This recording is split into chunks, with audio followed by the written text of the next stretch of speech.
Welcome back to the channel. As you can see, we just unboxed some new parts, and those parts are actually going to go on the 95 Civic. So I pulled out my 88 CRX and got this Civic pulled in here. Let's take a look at what we got.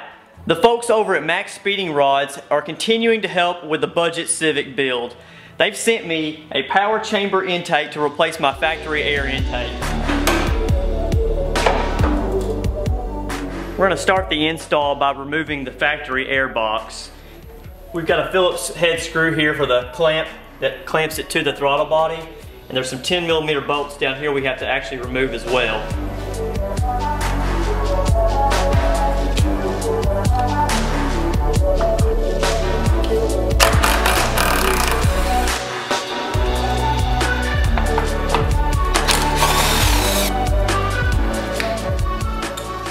Okay, I'm going to move on to this little snorkel here. I'm going to go ahead and remove it. I think it just pops out. There we go. Okay, next is to actually remove the air box. So I'm going to do that by sliding this air intake arm off of the throttle body. Alright, with that loose, I can actually remove this from the car, but I forgot a 10mm bolt down here that we need to remove.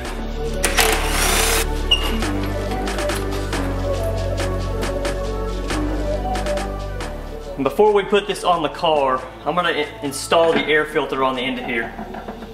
It comes with a hose clamp that you need.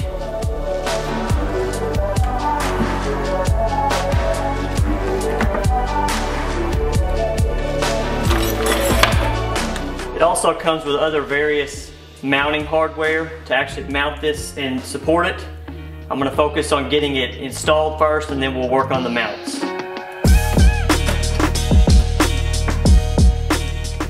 I'm going to start by getting this onto the throttle body.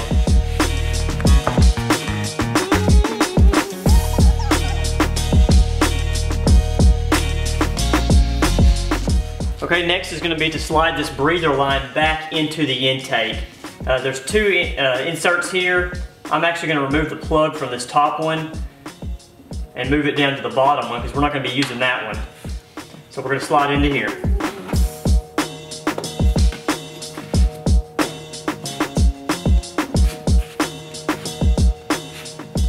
Alright, these brackets took me a minute to figure out, but I think I figured it out. This bracket here goes underneath the clamp, and I'm going to mount it on the bottom side so you can't see it as much. And this hole here will actually have a bolt through it mounted to the chassis of the car. So I'm going to have to pull this filter off of here and get the clamp around this on the bottom side. And when I do that, I'll tighten these up here. You can see how these are arranged. It comes in 3 separate pieces. There's an L bracket, the clamp bracket, and then a straight bar. And that's how it's going to be underneath here. You won't see this part, but I'll tighten it down, and that's how it'll look underneath. I'm going to utilize the factory mounting position, but I can't use the factory bolt because it's actually, it's got a shoulder on it, and it won't bolt in here and tighten down, so I'm going to have to find a 10mm bolt that will fit here. Okay, I found a spare 10mm bolt, but before I get this mounted on this part here, I'm going to slide this filter back on and get this snugged up and kind of get it in place. That way I know where to tighten everything down.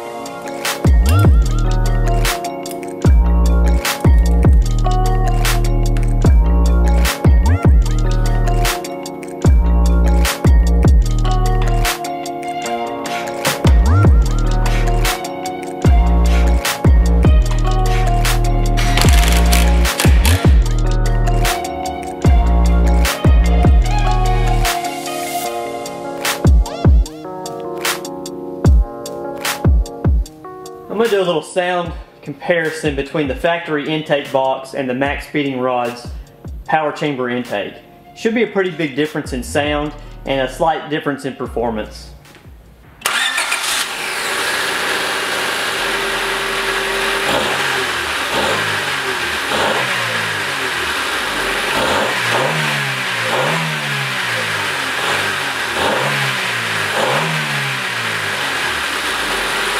Now with the intake installed, let's get an after sound.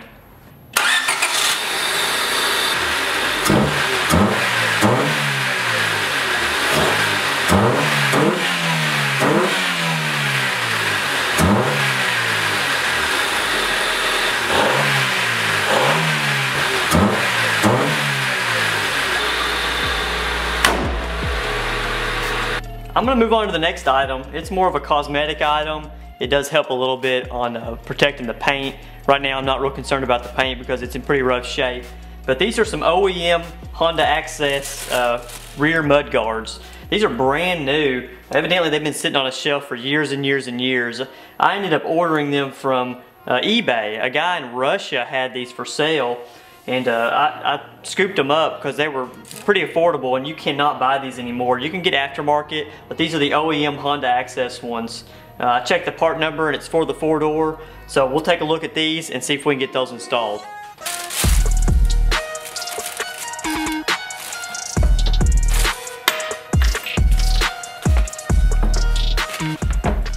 These things even come with the factory instructions here. The date on these is July of 1993. It also comes with the factory hardware, so this should be a pretty simple install.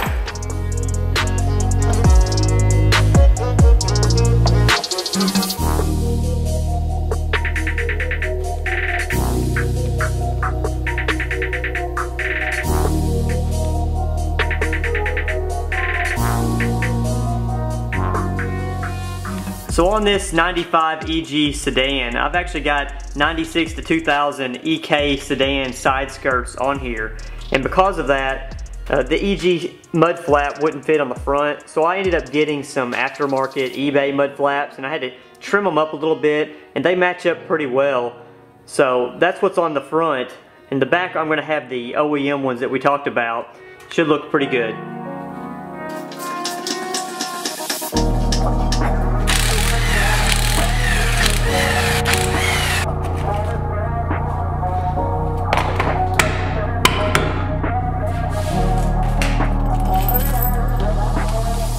Alright, all we have to do is slip these on the spots that are already drilled out.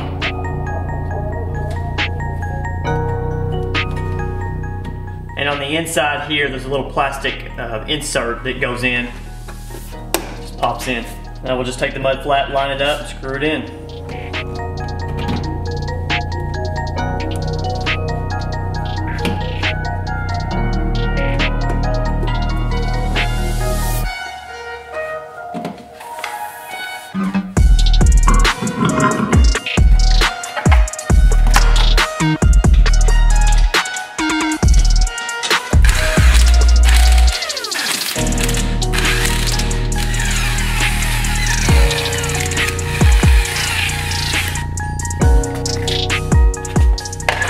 Alright, same thing on this side.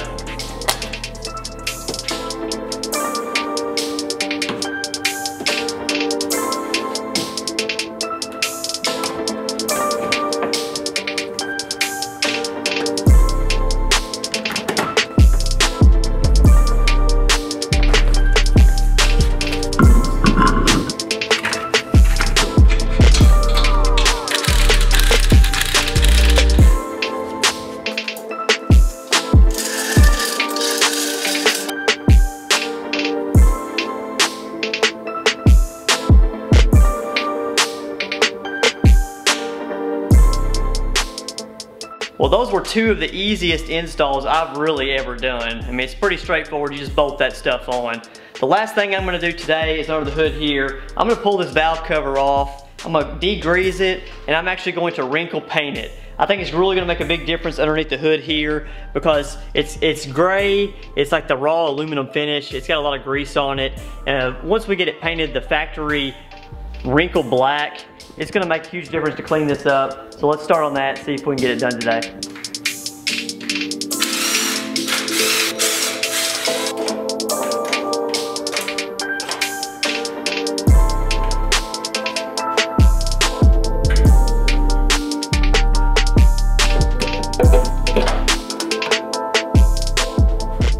And this thing has a ton of gasket maker all around the outside edge here. So I'm gonna have to clean all that up, and then we'll take this out and start degreasing it and getting it cleaned up.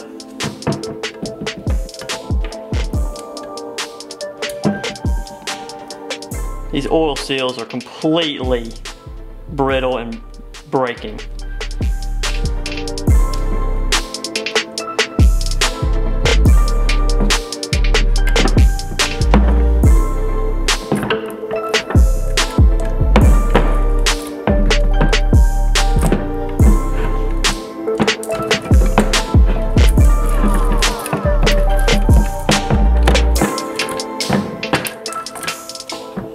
Well, this is what not to do.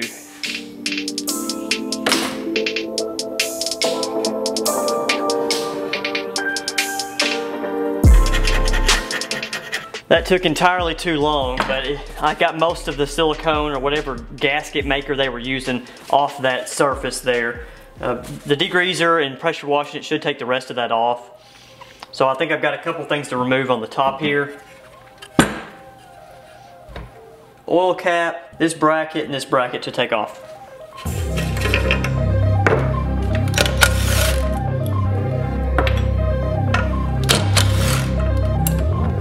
I mixed up some Purple Power degreaser. We're gonna soak it and start scrubbing it.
Well, the old Harbor Freight heat gun finally died. I think I've had this thing for about 8 years.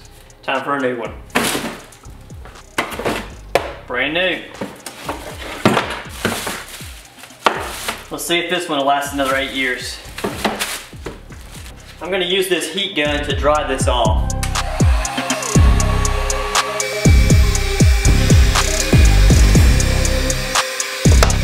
Okay, with the outside of this dry, I'm gonna mask off some of these areas that don't need paint.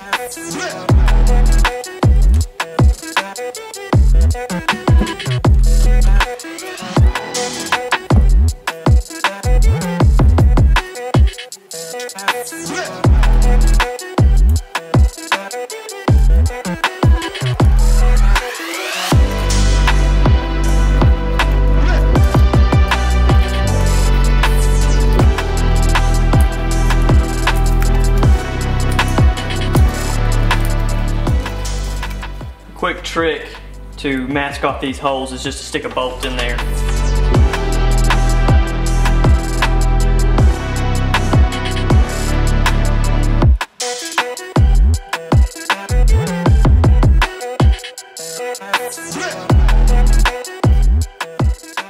I haven't talked about what paint I'm using, but it's actually this VHT wrinkle paint. I've used it on all my valve covers in the past, and this stuff leaves an OEM-like finish. It's a really nice looking finish, almost like a flat black with a wrinkle finish. You've probably seen it before, but it works well, and that's what we're gonna use. I'm gonna actually warm this up with the heat gun as well. That way I get the best finish possible.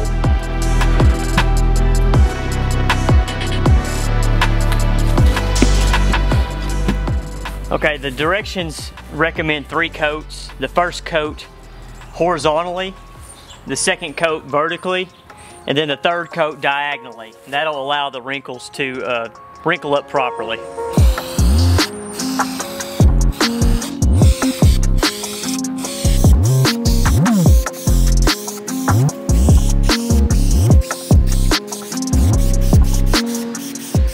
Let's start sprinkling outside. So I went ahead and brought it inside the door, and we'll finish it up in here.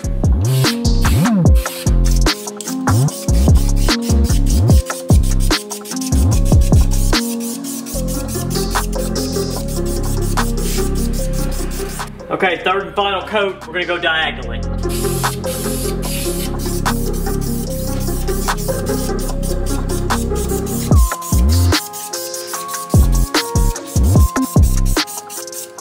All right, we've got 3 coats on here.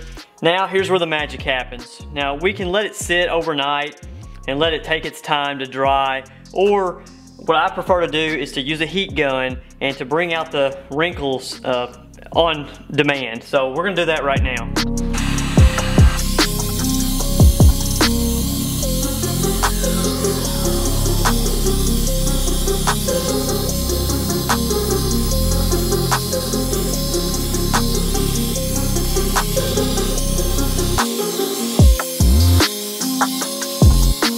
Well, as you can see, it all wrinkled up. It looks really nice. It's pretty uniform. I'm gonna go ahead and pull the masking tape off before it dries completely. That way I don't peel the paint off accidentally.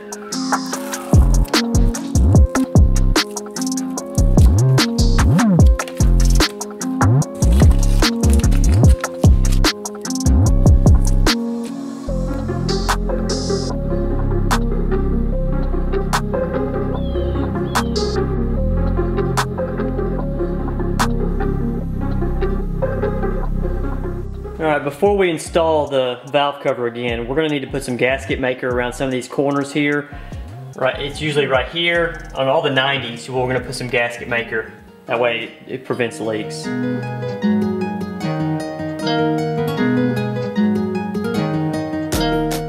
what I'm using is just some kind of VersaChem Mega Black high temperature silicone gasket maker.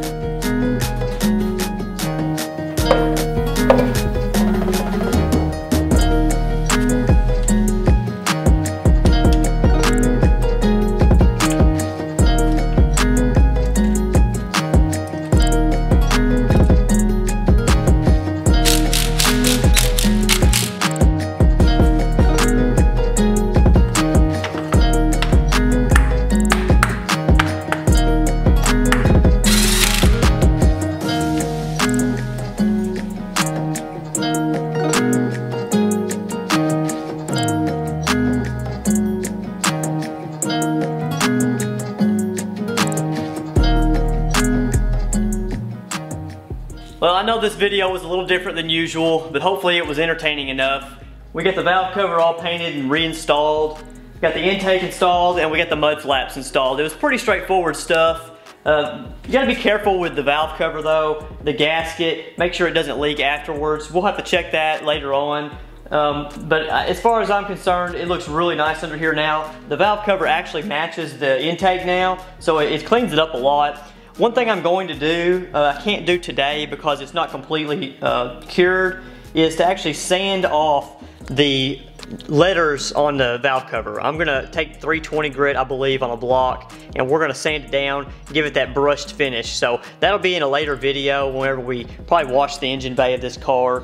But for now, we're gonna wrap it up, and so we'll catch you on the next one.